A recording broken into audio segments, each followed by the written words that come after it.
அது போன்ற ஒரு பேச்சை நமக்கு நாமே திருப்பி கேட்டுக்கொண்டால் இந்த நாடு மகாவீர வர்த்தமானரையோ அல்லது சித்தார்த்தர் புத்தரையோ அல்லது திருவள்ளுவர் மேதையையோ தன்னுடைய பாதைக்கு முன்னெடுத்து காட்டா கொஞ்சமாவது கொண்டிருக்குமா? இந்த பெயர்களை அரசியல் சாசனம் உச்சரித்திருக்குமா?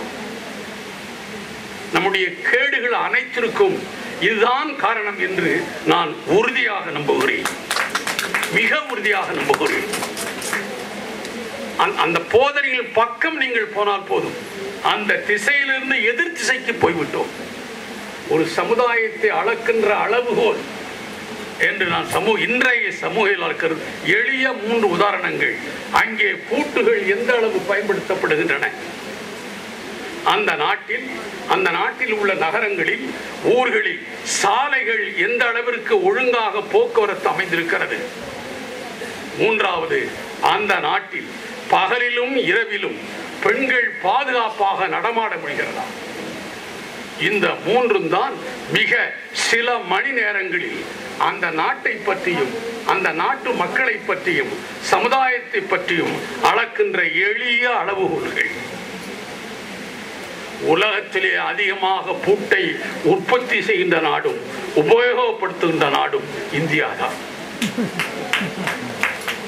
நீங்கள் மிதிவண்டியில் வந்திருப்பீர்கள், ஸ்கூட்டியில் வந்திருப்பீர்கள், என்னை போன்ற ஒரு சில கார்களில் வந்திருக்கலாம். எல்லாம் சரியாக பூட்டி விட்டு வந்திருக்கிறீர்களா? கட்டாயம் பூட்டி விட்டு வந்திருக்கிறீர்கள். விடுதியிலே தங்கியிருக்கக்கூடிய மாணாக்கர்கள் உங்களுடைய சூட்கேஸை, உங்களுடைய அறையை பூட்டி கொண்டு வந்தீர்களா? பூட்டி கொண்டுதான் வந்திருப்பீர்கள். யாருக்காக பூட்டுகிறீர்கள்? யானை வந்து எடுத்துக்கொண்டு போய்விடும் என்றா? பூனை வந்து அள்ளி கொண்டு போய்விடும் என்றா? எலி வந்து எடுத்து சென்று விடும் என்றா? புலி வந்து கவி கொண்டு போய்விடும் என்றா? நம்மோடு பிறந்த மனித நாய்கள் திருடும் என்பதற்காகத்தானே, அவர்களுக்கு பயன்தானே இவ்வளவு கூட்டுகள். இந்த கல்லூரியை விட்டு வெளியே போய் நம்முடைய போக்குவரத்து சாலை நாகரிகத்தை பாருங்கள். ஸ்கூட்டரை மிதிவண்டி முந்துகிறது, ஸ்கூட்டர் காரை முந்துகிறது, வேன் லாரியை முந்துகிறது. எல்லாரும் முந்துவதாக நினைத்துக் கொண்டு எல்லாரும் மன அளவில் பிந்திக் கொண்டு போய் கொண்டிருக்கிறார்கள். ஒரு நகர நரகத்தை இங்கே பார்க்கிறோம். சாலை ஒழுங்கு எங்கே இருக்கிறது? நான் மகளை பெற்றெடுத்தவன், இங்கெல்லாம் பெண்கள், இங்கே மகளை பெற்றெடுத்த பெற்றோர்கள் இருக்கிறார்கள்.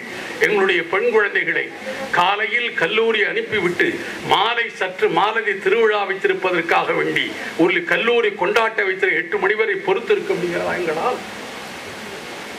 முதல்வருக்கு எத்தனை முறை தொலைபேசி போடுகிறோம், இன்னும் நிகழ்ச்சி முடியவில்லையா, என்னுடைய மகளை காணவில்லையே என்று பதறுகிறோமே. இது மகாவீர வர்த்தமான பிறந்த நாடா?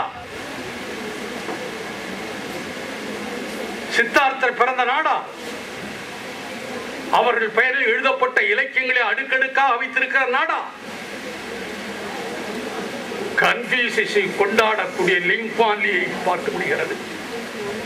ஆனால் இந்த மண்ணில் பிறந்து இந்த மண்ணுக்காக வாழ்ந்து பதவி பணம் அனைத்தையும் துறந்து வெளியே வந்து இந்த அனைத்து 80 வயது வரை செத்து மடிந்த மகாவீர வர்த்தமானரை வாழ்க்கையில் கடைபிடிக்காத அந்த மண் உள்ள மக்கள் உள்ள நாட்டை எவ்வாறு பொறுத்துக் கொள்ள முடியும்? யார் தண்டிக்க முடியும்? பசிபிக் தீவிலே ஒரு ட்ரினிலாண்ட் என்ற ஒரு சின்ன தீவு. அந்த தீவிலே கதவுகளே கிடையாது, அந்த வீடுகளிலே கதவுகளே கிடையாது. அந்த ட்ரினிலாண்ட் அந்த தீவு மக்களுடைய பழக்கம் எப்படி என்று சொன்னால், யார் வேண்டுமானாலும் பசித்தால் எந்த வீட்டில் பண்டம் இருந்தாலும் எடுத்து சாப்பிடலாம். தென்னை மரங்களில் தேங்காயையோ இளநீரையோ பறித்து உண்ணலாம். தாங்கள் தோட்டத்திலே அல்லது இன்ன பிற இடங்களிலே வேலை செய்வதற்கு கருவிகள் தேவைப்பட்டால் அடுத்த வீட்டார் கருவிகள் எடுத்துக்கொண்டு போய் பயன்படுத்தலாம். யாரேனும் கருவிகள் கேட்டு உபகரணங்கள் கேட்டு மறுத்தால் தான் குற்றம். இன்னைக்கும் இருக்கிறது பசிபிக் ஐலண்ட். இப்படி தன்னையும் தன்னுடைய உடைமைகளையும் தனக்கு இருக்கின்ற எல்லாவற்றையும் கொடு என்று சொன்னதுதான் ஜைனம். ஜைனம் ஒரு மதம் அல்ல, ஜைனம் ஒரு பிரிவு அல்ல. It is not a religion, either religion or sect. It is dharma. ஜைன தர்மம், ஜைன அறம். எந்த மதத்தை சேர்ந்தவர்களோ அந்த ஜைன தர்மத்தை பின்பற்றினால் அவன் ஜைன தர்மி. ஜைன தர்மத்தை பின்பற்றுகிறவன். ஜைன தர்மத்தினுடைய சுருக்கமே அறம்தான். தமிழிலே அறம் என்ற சொல் இவ்வளவு செறிவு எழுதியதற்கு காரணமே தமிழ்நாட்டில் ஜைன தர்மமும் புத்த தர்மமும் பரவிய பிறகுதான். எனக்கு எதிரே அமர்ந்திருக்கக்கூடிய திருக்குறள் ஆராய்ச்சியாளர் சுந்தரமூர்த்தி போன்றவர்கள் ஒத்துக்கொள்வார்கள். இந்த அறம் என்ற சொல்லுக்கு இவ்வளவு அழுத்தம் வந்ததற்கு காரணமே ஜைனமும் பௌத்தமும் தான். இந்த இரண்டு மதங்களும் இங்கே கருத்தாக பரவி வாழ்க்கையாக கிட்டத்தட்ட ஒரு 500 ஆண்டுகளுக்கு மேல் தமிழ்நாட்டில் இருக்கிறது.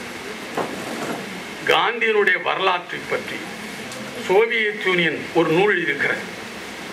மிக சின்ன நூல், ஆனால் அருமையான நூல். அந்த நூலிலே குறிப்பிடக்கூடிய ஒரு செய்தி நம்முடைய கவனத்துக்குரியது. என்ன தெரிவிக்கிறது? காந்தி பிறந்தது குஜராத் மாநிலம், நண்பர் ராஜஸ்தான். அவர் அஹிம்சை என்ற அஹிம்சா தர்மம் என்பதன் காந்தியினுடைய உரையில் நீங்கள் கேட்க முடியும். இந்த அஹிம்சா தர்மத்தை அவர் குஜராத்திலே வாழக்கூடிய ஜைன மக்களிடமிருந்து பெற்றுக்கொண்டார் என்று எழுதுகிறார்.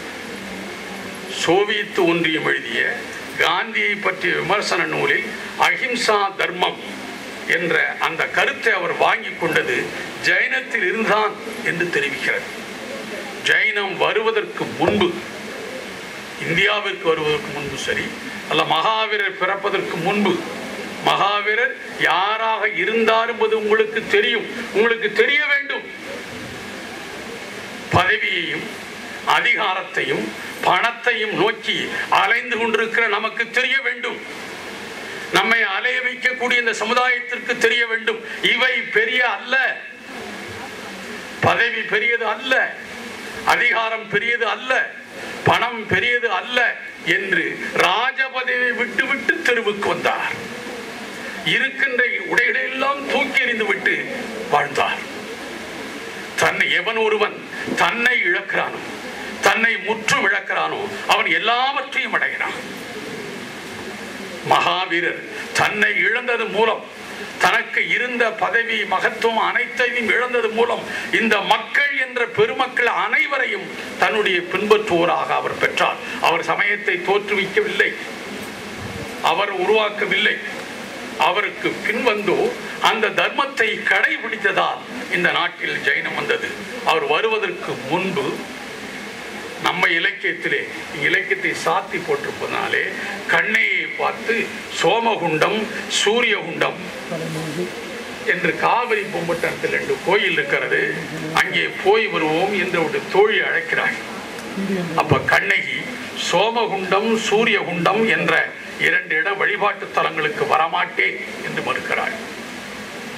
கணவனையே நான் தெய்வமாக வைத்து வணங்குகிறவள், ஆகையால் சோமகுண்டம் சூரியகுண்டம். அன்றைக்கு இல்லை, இன்று வரை நம்ம இங்கேருந்து பஸ்ஸுலேயோ இல்லை கார்லேயோ சென்னையிலேருந்து கன்னியாகுமரி வர போனீங்கன்னா எவ்வளவு கோயில்கள். சென்னை நகரத்திலேயே இடுக்கு முடுக்கு சந்து பொத்து அனைத்திலும் கோயில்கள். இவ்வளவு கோயில்களும் இவ்வளவு கோயிலே உள்ள கடவுள்களும் உண்மையாகவே அருள் பாலித்திருந்தால் இந்நேரம் நல்ல மழையெல்லாமா கொட்டி கொண்டிருக்கும். தண்ணீர் அவ்வளவு தேவையாக இருக்கிறது நமக்கு. இந்நேரம் உணவு எல்லாருக்கும் இலவசமாக அல்லவா கிடைத்துக் கொண்டிருக்கும். நம்முடைய வயிறு அவ்வாறு அப்படி பட்டி கிடக்கிறது. நம்முடைய மேனியை தழுவ எத்தனையோ நூலாடைகளும் பட்டாடைகளும் கிடைத்திருக்குமே. இவ்வளவு கடவுளும் என்ன செய்கிறார்கள்? மகாவீரர் கடவுளை ஏற்றுக்கொள்ளவில்லை, புத்தர் ஏற்றுக்கொள்ளவில்லை, கன்ஃபூசியஸ் ஏற்றுக்கொள்ளவில்லை, ஆதி கிரேக்க மேதைகள் ஏற்றுக்கொள்ளவில்லை, ஆதி ரோமாபுரி மேதைகள் ஏற்றுக்கொள்ளவில்லை.